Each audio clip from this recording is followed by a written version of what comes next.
This video is for educational purpose. Everything you will listen in this video is taken from the internet or any book or any documentary which is available for public.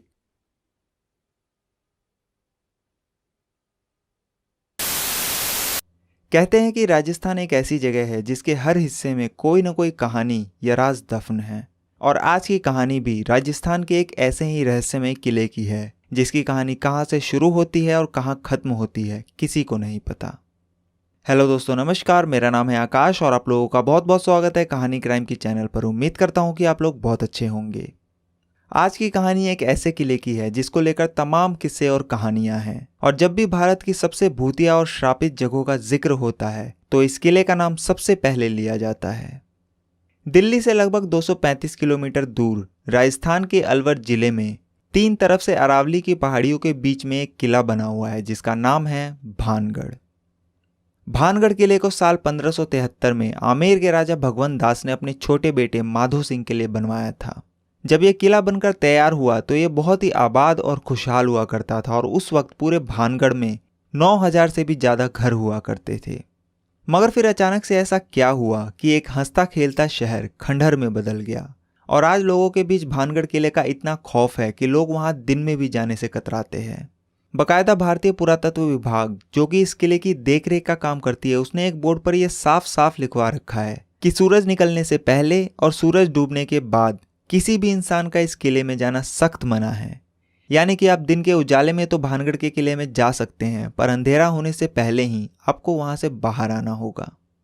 इस किले के खंडहर और भूतिया होने के पीछे की वजह वैसे तो आज भी साफ साफ किसी को नहीं पता, मगर इसको लेकर कहानियां बहुत है और उन कहानियों में भी दो ऐसी कहानी है जिन पर लोग सबसे ज्यादा भरोसा करते हैं और सुनते और सुनाते हैं। इनमें से जो पहली कहानी है वो गुरु बालूनाथ से जुड़ी हुई है। कहते हैं कि जब आमेर के राजा भगवंत दास भानगढ़ किले को बनवा रहे थे तो वहीं कुछ दूरी पर गुरु बालूनाथ नाम के एक योगी तपस्या किया करते थे।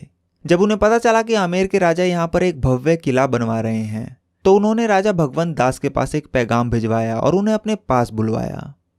उसके बाद जब राजा भगवंत दास गुरु बालूनाथ के पास पहुंचे तो उन्होंने राजा से कहा कि आप जिस किले को बनवा रहे हैं उससे मुझे कोई आपत्ति नहीं है, मगर एक बात का ध्यान रखना कि इस किले की ऊंचाई इतनी मत कर देना कि इसकी परछाई दिन के किसी भी वक्त जहां मैं तपस्या करता हूं वहां तक पहुंचे और मुझे छुए।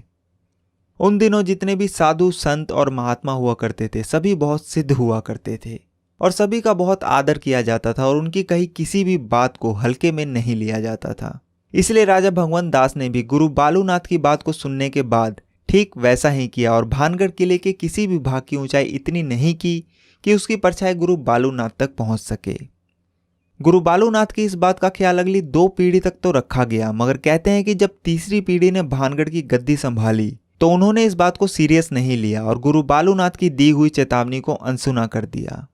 इसके बाद उन्होंने भानगढ़ किले को और ऊंचा करवा दिया, जिसकी वजह से उस किले की परछाई गुरु बालूनाथ तक पहुंच गई। जब भानगढ़ किले की परछाई ने गुरु बालूनाथ को छुआ तो उन्हें बहुत गुस्सा आया और उसी वक्त उन्होंने भानगढ़ को श्राप दिया कि भानगढ़ तबाह हो जाएगा। कहते हैं कि गुरु बालूनाथ के इसी श्राप के बाद भानगढ़ पर मुसीबत टूटी और पूरा भानगढ़ तबाह हो गया। इसके अलावा ये भी कहा जाता है कि 1783 में जो चालीसा अकाल आया था जिसमें कि मरने वालों का आंकड़ा करोड़ों में था, वो अकाल गुरु बालूनाथ के श्राप की वजह से ही आया था, जिसने भानगढ़ समेत पूरे उत्तर भारत के करोड़ों लोगों को भूखा मरने पर मजबूर कर दिया था। बाद में ऐसा नहीं है कि किसी और ने वहां बसने की कोशिश नहीं की, बल्कि कई लोगों ने भानगढ़ में बसना चाहा।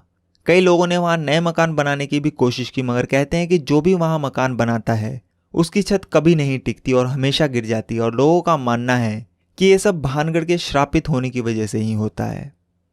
अब दूसरी कहानी जिस पर लोग सबसे ज्यादा विश्वास करते हैं वो कहानी जुड़ी है एक राजकुमारी से। कहते हैं कि एक वक्त जब भानगढ़ बहुत ही आबाद और खुशहाल हुआ करता था तब इस किले के महल में एक राजकुमारी रहा करती थी जिनका नाम था रत्नावती।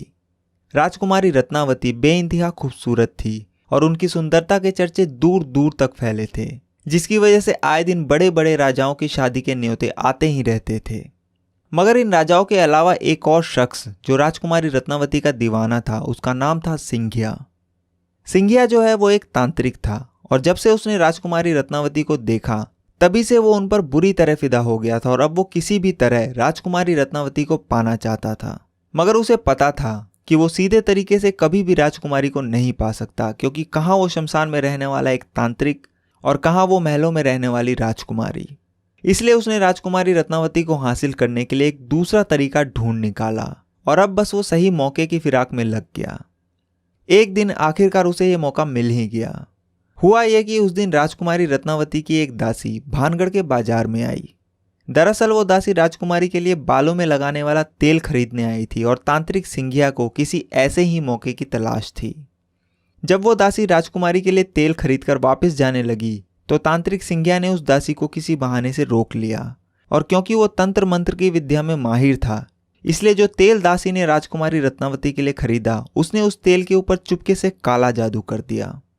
उसके बाद जब वो दासी तेल लेकर राजकुमारी रत्नावती के पास पहुंची और जब वो तेल उसने राजकुमारी को दिया तो उस तेल को देखने के बाद राजकुमारी को कुछ शक हुआ।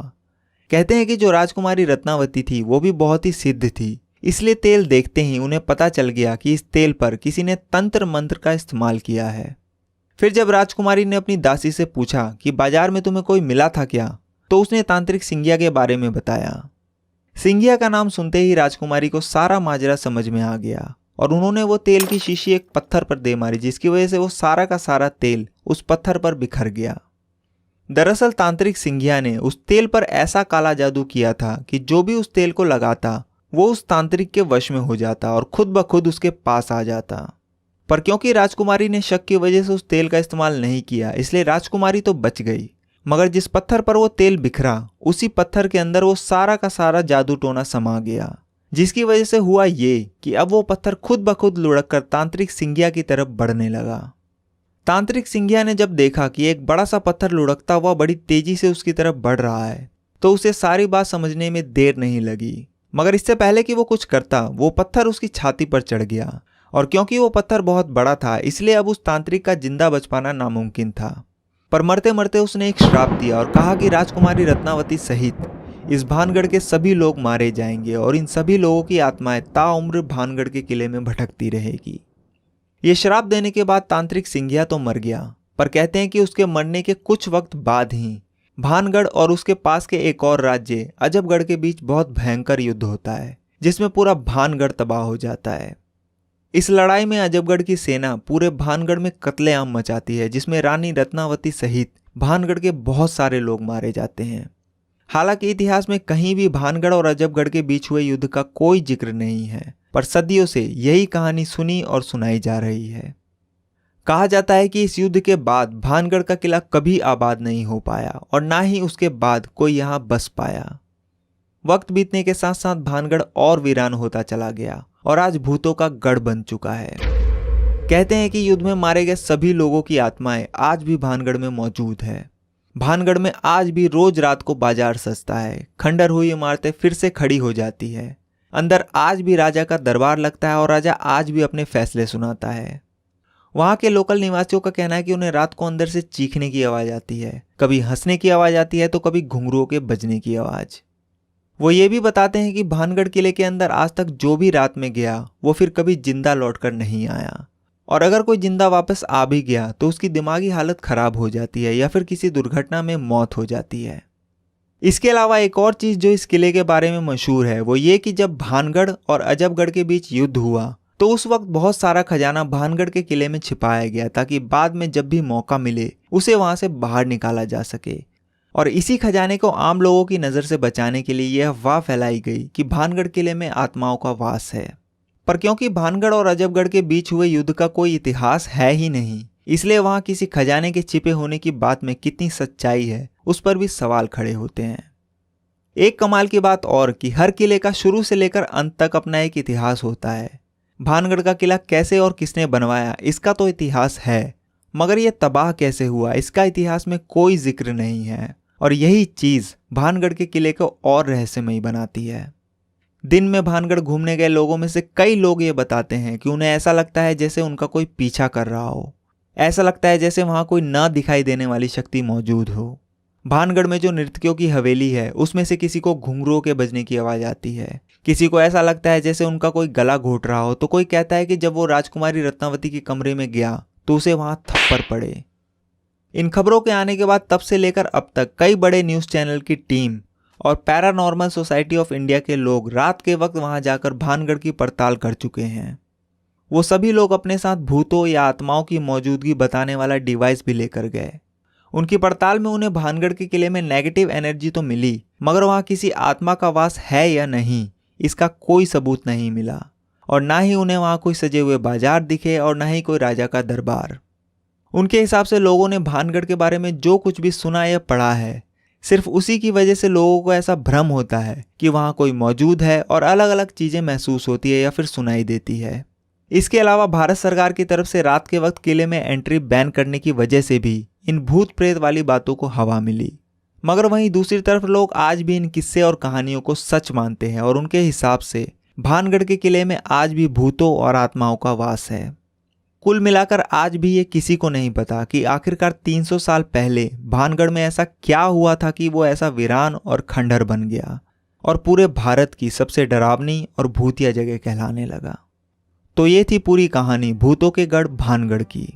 मुझे उम्मीद है कि आपको मेरी जानकारी जरूर पसंद आई होगी। आप चाहें तो मुझे इंस्टाग्राम पर फॉलो कर सकते हैं, लिंक आपको डिस्क्रिप्शन में मिल जाएगा। और आप अपनी बात इस मेल आईडी पर मुझे मेल भी कर सकते हैं। मैं आपसे मिलूंगा अगली कहानी में, तब तक के लिए अपना ख्याल रखिए। Thank you very much.